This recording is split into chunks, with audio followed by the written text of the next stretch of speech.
Identity theft is a rapidly expanding crime, due in part to the increased use of the internet. Who we are matters greatly. Here in chapter 13, Saul, as he has previously been known, now becomes known as Paul. Saul is given a new identity for this new work that God has for him to do. Names are important. Jesus was known as Emmanuel, God with us. Cephas was given the name Peter, the rock on which the church will be built. And now Saul is given this new name, Paul.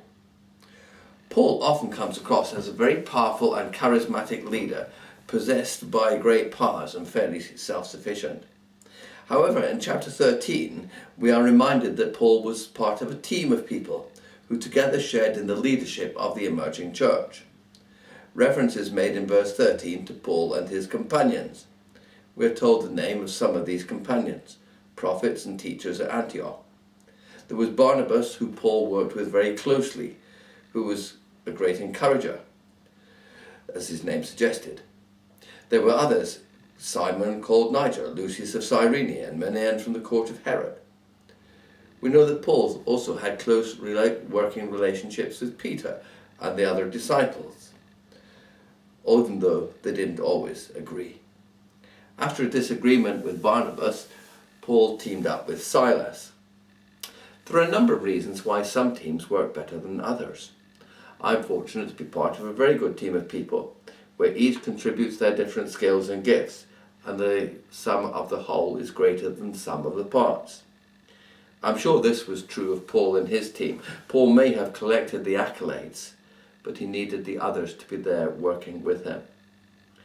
Of this team, Paul and Barnabas were set aside for missionary work. And before they were commissioned through the laying on of hands, they were then sent out to do this work for the church. Sometimes in church work or in a secular context, people are given work but not properly affirmed for the work they have to do. Notice too the place of prayer and fasting in preparation for the work of the church. Last summer we formed a new circuit, and before the circuit began we spent 24 hours in prayer and fasting for this new spiritual venture. There is a strong Christian tradition of prayer and fasting which we would do well to rediscover in the church of our day. Paul is able to summarize the history of the Jewish people, showing how through history God's promises to Abraham have now come to realization in Jesus. Paul is not afraid to oppose wrong where he finds it. He says of Elymas the magician that he is the son of the devil, full of all sorts of trickery, an enemy of everything that is right. Paul makes him blind for a while. Paul affirms the gospel is for all, for Jew and Gentile alike, and although people are interested to hear what he has to say, response to Paul's message is divided, and he is driven out of Antioch and forced to move on to Iconium.